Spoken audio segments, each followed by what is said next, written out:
गुरु ने कहा। चौथा ऐसा मौका जहां पर इंसान को बहुत ही समझदारी के साथ काम लेना चाहिए, वहां पर आपको चुप रहना ही चाहिए। जहां पर उसे मुद्दे से आपका कोई संबंध न हो। अगर आपका किसी मुद्दे से कोई संबंध न हो तो वहां आपका चुप रहना बनता है। बिना किसी वजह अगर आप दूसरे के मुद्दे पर बोलेंगे तो यह आपके लिए अनिष्टकारी होगा। इसमें केवल और केवल आपका ही नुकसान है। जल्द ही आप किसी दो लोगों के बीच हो रहे विवाद में जल्दी अपनी टांग ना डालें। अगर सामने वाला आपको बुला रहा है अपना झगड़ा शांत करवाने के लिए तो ही आप वहां पर जाए। किसी की व्यक्तिगत जिंदगी में दखल अंदाजी नहीं देनी चाहिए जब तक कि वह व्यक्ति आपको नहीं बुलाता है। अपने झगड़े को शांत करवाने के लिए कुछ लोग फालतू में दूसरे के विवाद में कूद पड़ते हैं।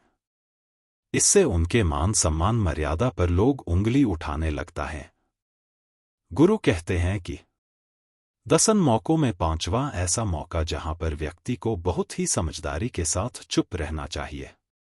आपके शब्दों से किसी मित्र को हानि ना पहुंचे। अगर आपके शब्द सामने वाले के परिवार या मित्रों की प्रतिष्ठा के बारे में बुरी झलक दिखा रहे हैं तो आपको चुप रहना चाहिए। किसी के परिवार या फिर मित्र के बारे में बड़ा बोलने से केवल आप ही बुरे बनेंगे। जो चीज आसानी से खत्म की जा सकती है उसे अपने शब्दों से बड़ा ना करें। बिना चिल्लाए बात करने का प्रयास करते रहना चाहिए। अगर आप बिना चिल्लाए कोई बात नहीं कह सकते तो आपका चुप रहने में ही भलाई है। किसी पर चिल्लाने से आपके व्यवहार के बारे में पता चलता है। जयद बोलने से चीजें हमेशा खराब ही होती हैं।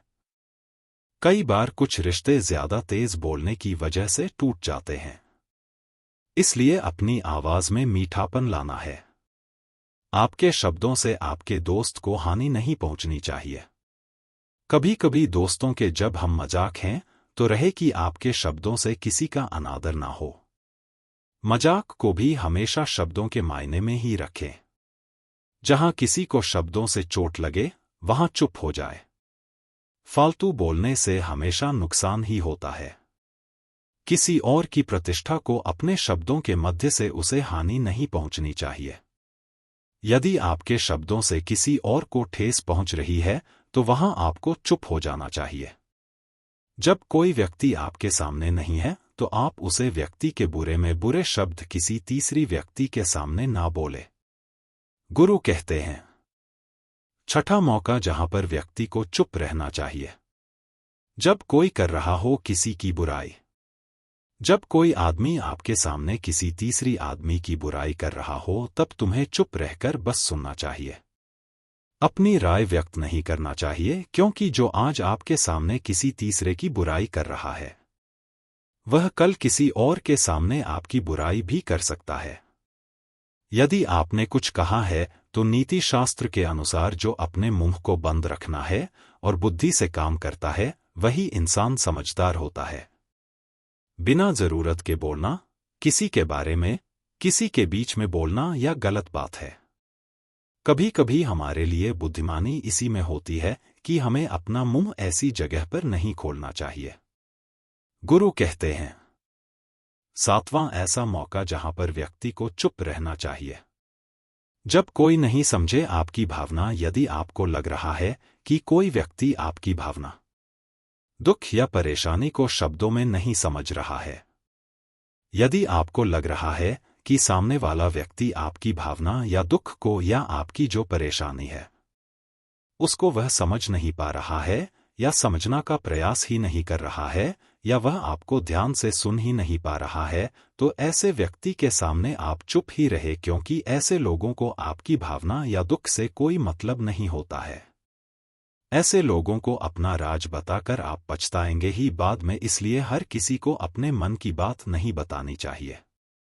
अगर आपको लग रहा है कि सामने वाला आपकी बात को नहीं समझ पा रहा है, आपकी भावनाओं को नहीं समझ पा रहा है तो वहां पर आपको नहीं बोलना चाहिए क्योंकि आज मैं आपका मजाक ही बन जाएगा। जब आपको लगे कि सामने वाला आपकी भावनाओं को ठीक तरीके से समझ रहा है, आप जो कह रहे हैं वह ठीक से सुन रहा है, तभी आप उसे अपनी बात कहें। गुरु कहते हैं कि 8वां मौका जहां पर आपको चुप रहना चाहिए जब कोई इंसान अपना दुख व्यक्त करे। यदि कोई इंसान अपने दुख या परेशानी को आपको बता रहा है तो इसका मतलब यह है कि वह आपको अपना समझ रहा है। ऐसे में तुरंत ही उसे समाधान बताने के बजाय चुप रहकर उसके दुख या समस्या को सुनना चाहिए। उसके दुख या समस्या को किसी और को बिल्कुल भी ना बताएं। वह इसलिए नहीं बता रहा है कि उसकी समस्याओं का समाधान कर देंगे, बल्कि वह इसलिए भी बता रहा है कि सामने वाला उसकी बात को समझ रहा है। कई बार बताने से दुख कम हो जाते हैं। आपको अपना दुख इसलिए बता रहा होगा कि उसे लग रहा है कि आप उसकी बात को समझ रहे हैं। दुख बांटने से कम हो जाता है, इसलिए जब कोई व्यक्ति अपना दुख आपसे व्यक्त करे तो आप चुप मारकर उसकी बात को बहुत ही ध्यान से सुने ताकि उसके दुख कम हो जाए, उसके मन का बोझ हल्का हो जाए, क्योंकि उसके मन में जो भी बातें थी वह आपको सब बता दिया। गुरु आगे कहते 10 जगह में नहीं ऐसी जगह जहां पर आपको चुप रहना चाहिए। जहां पर दुष्ट प्रकृति के लोग रह रहे हो और गली गलौज कर रहे हो तो आप वहां पर मत जाइए। ऐसी जगह से आप चुपचाप निकाल जाए, अर्थात अपनी प्रतिज्ञा दिए बिना आप वहां से चले जाए, क्योंकि जिसकी जुबान खराब होती है, जो दुष्ट प्रकृति के लोग होते हैं, उनको आप ऐसे समय में नहीं समझा सकते हैं। जब उनका दिमाग पूरी तरह से शांत हो जाए तभी वह आपकी बात सुनेंगे। इसलिए जहां पर दुष्ट प्रकृति के लोगों आपकी बात को ना मानते हो और ना ही सुनते हो तो आपको वहां पर नहीं बोलना चाहिए। गुरु कहते हैं कि 10वां ऐसा मौका जहां पर आपको शांत हो जाना चाहिए। अपनी सफलता का राज हर किसी को ना बताएं। कई बार होता है कि कुछ लोग जो सफलता को बहुत ही जल्दी अर्जित कर लेते हैं, वे हर जगह अपनी सफलता का ढिंढोरा पीटने लगते हैं। ऐसे में क्या होता है कि कई लोग आपकी सफलता से खुश नहीं होते हैं। अगर आप अपनी सफलता का जबरदस्ती लोगों में ढिंढोरा पिटवा रहे हैं तो लोगों की नकारात्मक ऊर्जा आपको प्रभावित कर सकती है। जब आप सफल होंगे तो सबको पता चल जाएगा कि आप सफल हो गए हैं।